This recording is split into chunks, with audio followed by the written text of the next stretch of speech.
Salam Kamir, kekaguman ilahi mengarah pada iman dan rahmat. Saudara-saudari yang terkasih, saya pernah mempelajari tentang keris, senjata tajam khususnya untuk budaya Jawa. Keris, kalau di tempat lain ada kujang, kemudian ada macam-macam samurai dan seterusnya, ini untuk kekerasan. Dulu ketika saya muda, saya belajar bela diri. Belajar bukan hanya bela diri tetapi ilmu kanuragan supaya kebal dan seterusnya. Suatu saat saya ikut ujian apakah saya kebal atau tidak. Maka kemudian salah satu ujiannya adalah badan saya ditusuk dengan keris. Ini tajam sekali. Maka waktu itu saya sudah siap-siap untuk nahan napas, kemudian ditusuk dengan keras badan saya dengan keris. Hayo, hayo, tidak apa-apa, ditusuk tidak apa, tusuk tidak apa, tusuk tidak apa. Orang pikir saya kebal, ternyata sebelum ujian untuk kekebalan saya pasang piring di depan di perut saya, sehingga ketika ditusuk semuanya mental karena ada piring yang saya pasang di perut saya. Saudara-saudari yang terkasih, sekarang senjata tajam itu di mana-mana.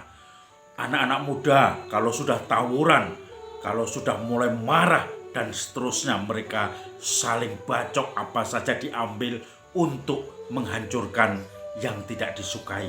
Bahkan banyak kemarin saya dengar ada orang keserempet mobil, dia langsung teriak-teriak maling, maling, maling. Maka mobil itu dikejar banyak orang. Kemudian akhirnya nabrak pembatas jalan. Setelah akhirnya mobilnya berhenti, nggak bisa jalan lagi. 2 orang di dalamnya dipukuli massa sampai mati. Orang dengan seenaknya teriak maling-maling dan membunuh orang lain. Padahal dia tidak maling, bukan maling. Dia hanya insiden serempetan saja. Kemudian karena yang satu pakai mobil, yang satu pakai motor, yang naik motor teriak maling, maka yang pengemudi mobil akhirnya meninggal, dipukuli massa. Semuanya dengan alat kekerasan, entah itu batu, entah besi, entah kayu, dan juga senjata-senjata yang lain. Entah senjata tajam yang ditemukan, dan seterusnya. Saudara-saudari yang terkasih, hari ini kita mendengar Injil tentang Yesus yang sedang bersitegang dengan orang-orang Yahudi. Karena apa? Karena selalu saja Yesus ingin dibunuh, ingin dihabisi, ingin disingkirkan. Walaupun Yesus mengerjakan perbuatan-perbuatan yang baik, yaitu menyembuhkan orang, memberikan pengaruhnya, maka orang banyak semakin percaya kepadanya dan semakin meninggalkan para pemimpin-pemimpin Yahudi.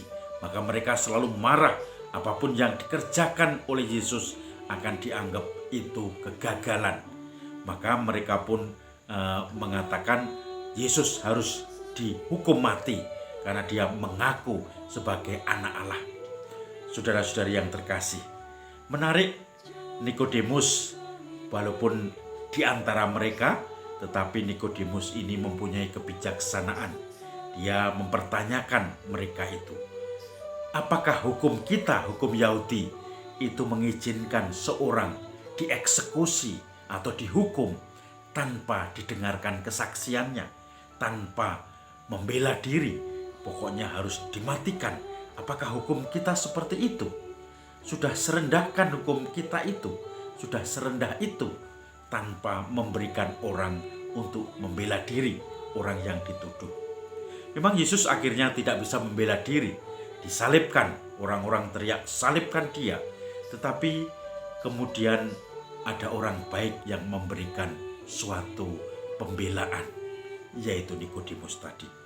Saudara-saudari yang terkasih, kadang kita ikut dalam rombongan massa, kita takut tidak dianggap tidak ikut mereka kelompok besar.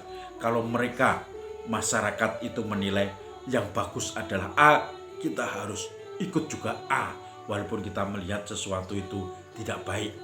Kita merasa diri terteror kalau kita tidak mengikuti kehendak umum.